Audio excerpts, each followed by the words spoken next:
Hi folks, I'm Rob Putner with Thurston County Public Works. Welcome to Talkin Trash, where we try to make more sense of garbage and recycling.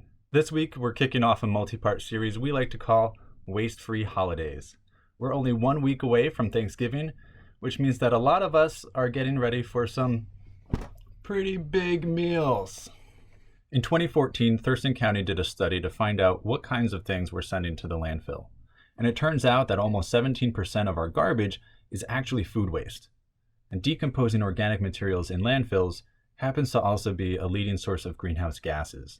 So if we can prevent food waste, we can send less garbage to the landfill in Klickitat County, and we can reduce our greenhouse gases. There are 3 big things we can do to reduce food waste during the holidays.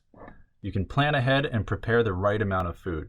If you're only having 5 guests, don't prepare enough food for 15 people. Plan ahead for leftovers. Tell your guests in advance that they should bring their own to-go containers for leftovers, but start saving containers now in case your guests don't come prepared. Clear some room in your fridge and freezer so that you don't have to play Tetris at the last minute. And make composting available when possible. So make a container available to everybody so that they can put their food scraps in it at your gathering. Let everybody know early on that food scraps should be placed in the compost container instead of the garbage, and let them know which materials can go in the compost and which are not okay.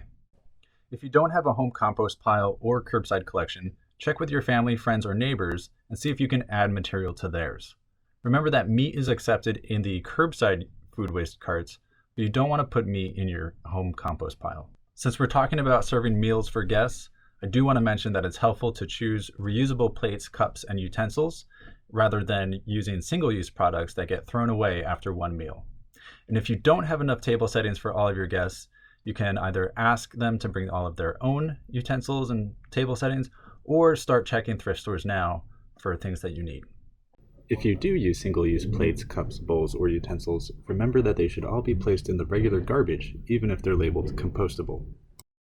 That's it for this week's episode of Talkin Trash. Remember that most questions can be answered by reviewing the recycling or yard and food waste guide provided by your waste hauler, or by visiting the recently updated wheredoitakemy.org directory. For questions that still don't have an answer, go ahead and send us a message either on Facebook or Twitter, or send us an email at thurstonsolidwaste@co.thurston.wa.us.